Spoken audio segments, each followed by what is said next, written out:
Welcome back into Vinyl Voyage, and we got one more episode to talk about the boys from Ireland.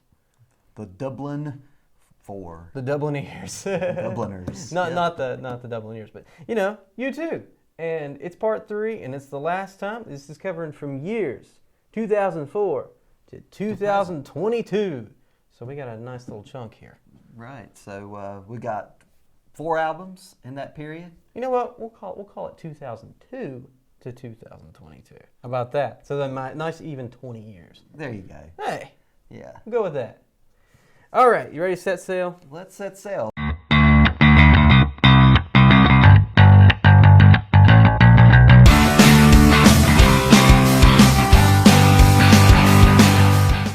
Not as prolific of output of discography during that 20-year period, but it's hard to match the Joshua Tree success or the Octoon Baby success, but they certainly got album sales, that's for sure, and we'll talk about that a little bit.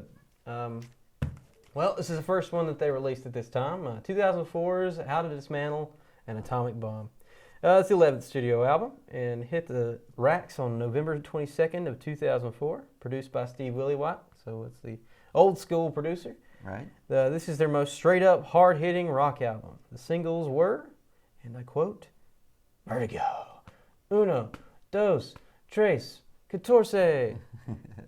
I was maybe wanting to know if you would know Catorce, but I didn't know if you knew what to say. No, I don't remember that. It's Vertigo. It's the opening line of Vertigo. Yeah. Vertigo, and then Sometimes You Can't Make It on Your Own, All Because of You, and City of Blinding Lights were the singles from this album. This album won all 9 Grammy Awards that it was nominated for, and it reached number 1 in 30 countries. Yeah, most people think this is their best album. I mean, at least in this particular critically. era, I would say it would be one of their best albums. But yeah, I feel like this one kind of gets the short end of the stick, though, as far as being like a best album contender. I think that people see that it's overshadowed by the big hitters, Joshua Tree, All That You Can't Leave Behind, and Octoon Baby. But yeah. They won all the Grammys they were nominated for, and in February of 2003, they started recording the album with Chris Thompson, a record producer who had worked with the Beatles and Pink Floyd and a host of other bands. Apparently, they had pretty much finished the album with him, but there was a disagreement within the band that these songs weren't good enough, and Larry and Adam thought that they were overpraised for their previous work. All That You Can't Leave Behind, because they didn't produce a successful single other than Beautiful Day. They thought they, got a little bit too much praise, and Bono was sniffing a little bit too much of that press. So they didn't like the album and how it turned out, so they moved on from that producer. So to settle a dispute, Steve Willywhite came on and said the album had the weight of the world on its shoulders, and it's certainly not any fun, the original album that they had recorded for this. So they moved on and did the rest of the album with Steve Willywhite and retooled some of the songs. Some of the bare bones of the songs were the same that they did with Chris Thomas, but they kind of just made it how it was. And this kind of marked their friendship or, working relationship with Tim Cook of Apple, and they got to release a U2 iPod with this particular release. If you remember, I had one. Yes, I That did. did not work.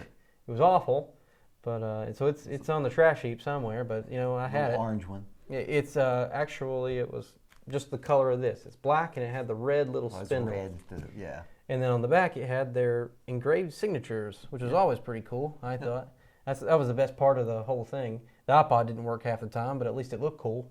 But that was a pretty special time because at that time, iTunes released the iPod with that, and that was basically how people listened to music, was the iPod. And that was it. That was it. That was the you MP3 didn't think player. of vinyl then. It wasn't even thought of. Not really. It was all MP3s. This came out on vinyl when it came out. The album came out in 2004, and that skyrocketed in the amount that was worth, because people just didn't care about vinyl at that time. But to have an original pressing of this particular album is pretty cool.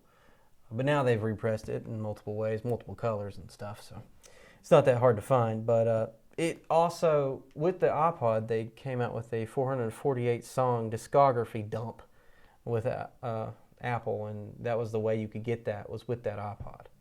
And I never had the 448 song Discovery Dump, but I heard most of the songs, I guess. Yeah. As mentioned before, it was not the most commercially successful U2 releases, but it had a lasting effect on what modern rock was considered. My favorite track on the album is City of Blinding Lights. You like that the best? Yep. That's probably my favorite track on the album. Do you have a particular favorite track on this album? Yeah.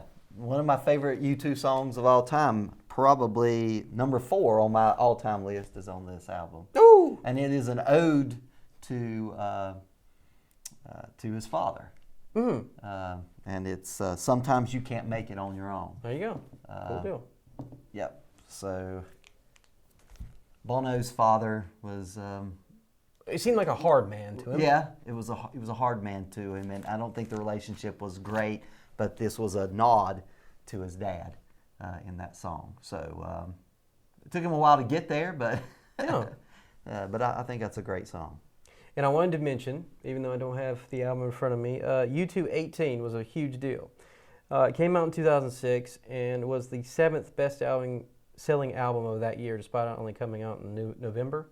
It was U2 18 had all the singles, With or Without You, all that good stuff. That was really how my generation got introduced to U2. It was U2 18. And that particular cover with them as young boys, they wish they looked like that in 2007. A lot more hair. But just a statement to how great U2 was. It was the 7th greatest selling album of that year, and in 2 months. And yeah, exactly, in 2 months. Right. All right, so next we have No Line on the Horizon. This is I've said before that this is the most boring release that U2's ever released, and it has a nice boring album cover to match. And that is so mean. I'm so sorry to all the people that were involved in this album. I don't mean to say that in with malicious intent. I just mean that it's U2 without soul, really. Yeah, to me. I agree. This is my least favorite U2 album. But this one came out on February 27th of 2009. They originally went to the studio to record an album with Rick Rubin, legendary producer known for producing Johnny Cash's later years. Late albums. Slayer, Kendrick Lamar, and locally the Avett Brothers. Rick Rubin's been their producer since, I guess it would have been I'm Loving You in 2009. But they scrapped the work with Rick. Apparently, he was a stick to basic and get the song from its early stages to done quick. He didn't like any of the riffing that Adam Clayton and Larry Mullen like to do. They like to get the bass structure of the song and then kind of riff from there and see if they can get something better. And that's not really Rick Rubin's style. He likes you to perform it, nice, and then move on, because he's got better things to do, like produce Kendrick Lamar instead of U2. An old. That's the difference between the artist and the producer. Right. The mindset, exactly. The focus, exactly. So that didn't go so well. Exactly. Apparently, they got the rest of the people that they always hang out with to go ahead and produce this album then. Because they left Rick Rubin behind, and then they had Steve Lillywhite, Daniel Lanois, and Brian Eno come on. So everybody they worked before, all three of them. And I think that was the detriment of this album, is they just had so many heads in the room, and they were two different kind of producers. Like Brian Eno was more, experimental. He likes the ambient kind of sounds, and Steve Lillywhite, he was the classic one. He's the guy they brought in for this bad boy, and that's the classic rock. It's U2. Right. It's very U2. And yeah, I think that was kind of the detriment of this album. But album sales were pretty okay, though. I mean, they sold 5 million copies of this thing, and their supporting U2 360 tour from 2009 to 2011 broke the record for the highest grossing concert tour in history, earning over $736 million. At that time. That's some big bank, Daddy-O. Yeah, big money we'll never see. Yeah. Get On Your Boots was the first single and the fastest song U2 has ever recorded, with 150 beats per minute. Get On Your Boots. I think most people thought that was about putting on protection for Africa and stop the transmission of AIDS. Yeah. I believe was the... Well, that was Bono's cause. Yeah, at the but time. Bono, as much as people crap on him, he's always had a good heart for people less fortunate than humanitarian him. efforts. Yes, he really has put his money and his time. Maybe he's self-aggrandizing, into but at least he's doing something to give back. And if nothing else came from this album, I mean, they toured the world and did a lot of good with that money that they had. And so another track being Fez, Being Born, and that was inspired by their visit to the World Sacred Music Festival in Fez, Morocco. In Morocco, right. I would say that this album is regarded as their weakest effort, and I think a crowded production room was the reason. Yeah. What do you think about this album? What songs do you like? Do you like anything? There's not one that stands out on that album to me whatsoever. To me, it looked like it was diluted, just like it looks like water. I do like Magnificent. I think Edge's guitar work was needed to be showcased on that particular song. That's a good riff. But I think that they picked the wrong songs to be the singles, which we'll talk about that later, but that's what they kind of had in this. I'll Go Crazy If I Don't Go Crazy Tonight was the last single that they had, and I just think that was probably one of their worst singles of all time. But, this album, hey, if you're into it, you're into it. But it's a certain type of U2 fan. They like it kind of a diluted way, but I don't know. Anyway, moving on to Songs of Innocence. Most notably appeared on people's iTunes accounts without a purchase. It was free, y'all. I mean, why? There are those that hated it for that reason because they didn't have a choice. Okay, well, let's talk about the elephant in the room here. This is Larry Mullen Jr., and this is his son. That's why he's hugging him. And he said that it was kind of like hugging his innocence because that was his child. I don't know if he was aware that his child is 27, but, at least he's giving him a nice hug, and it's, very nice. Anyway. It's a little controversial, and people read a lot of things into that was never intended, but that's usually the case. Released in September 9th, so a day after my birthday in 2014. Produced by Danger Mouse, who is a drummer and multi-instrumentalist producer. They had Ryan Tedder and other people involved. Ryan Tedder's from One Republic and that fame. But this particular release is known for basically the iTunes and the botchery that they said it was when people got upset. But people are going to get upset anyway. There was 500 million iTunes users at this time. So they called it the biggest album release of all time, and that's probably very true. Well, that's true. Commercially, that was a huge success. Even despite the backlash. You know what they say in Hollywood? Even bad press is good press. I guess Will Smith's going with that. Yeah. But the first single was Miracle of Joey Ramone, which of course is a tribute to the late great frontman of the Ramones. The Ramones, right. Every Breaking Wave was the next single and featured a slow, beautiful, melodic melody. Well, I mean, if it's melodic, it's going to be a melody, right? Anyway, a little bit redundant, right? That I think is probably the best track on the thing is Every Breaking Wave. Okay. The last single was A Song for Someone, a song dedicated to Allie Houston, which is Bono's wife. His wife. I think that's a sweet song. I like the song. Yeah. Song for Someone. The critics love the album, but when you get such a wide release and the internet gets a hold of it, you're going to be hated. You're going to be picked to death. You're going to be picked to death, and I think this is one of their strongest albums they've done as far as like all the way through. The songs are very cohesive, and they tell a story of young life in Ireland at this time, and hence Songs of Innocence. Songs of Innocence, yeah, exactly. Does a good job of doing what it was touted to do. Exactly. Anything else you wanted to say about this particular release? Do you like any other songs? Raised by Wolves stands out. Yeah. On that one to me, but like you said, there are no. To me, there's no clunkers on this. No, really. There's not. I'm not a Sleep Like a Baby Tonight kind of guy, but but it's still. Other than that, but it's okay. Yeah. But I would say Every Breaking Wave is probably my favorite song on this particular album. Okay. But yeah, if they'd have released it in a different way, maybe it would have been more like. But I think that's U2. It's over the top. It's popular. Who do you want it to be most liked by? Do you want it to be most liked by critics or people or the masses?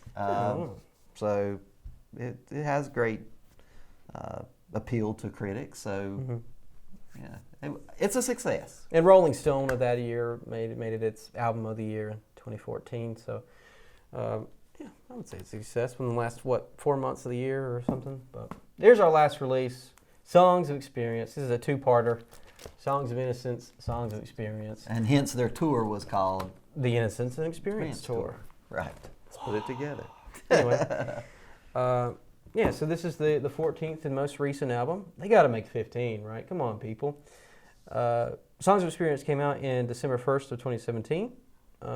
You're the Best Thing About Me was the first single. I think the awkwardly worded chorus makes it a little bit of a hard first listen, but once you get into it, you kind of be catchy.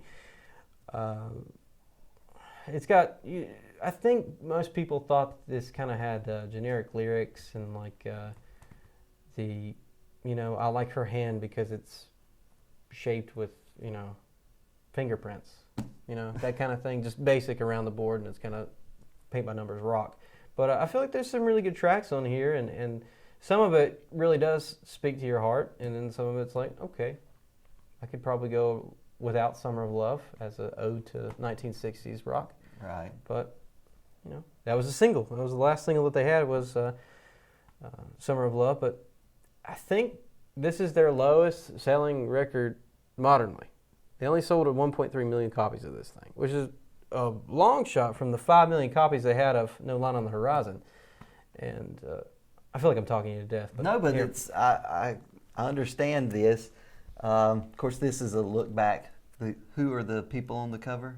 Oh, I believe it's children of the band members. Yep, that's what I've known, and it's kind of neat. I mean, she's got a battle helmet on. She does, and then he looks kind of like a younger version of.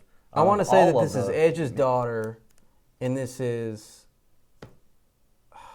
I can't remember whose son this is. Adam Clayton's son, I believe. I'm not. I don't know which one's son it is. I won't tell you the wrong name. It might be Larry Mullen Jr. But yes, this is their people, and it's interesting that Songs of Experience are the children, and then the Innocence is the. It has Larry Mullen on it. Exactly. So.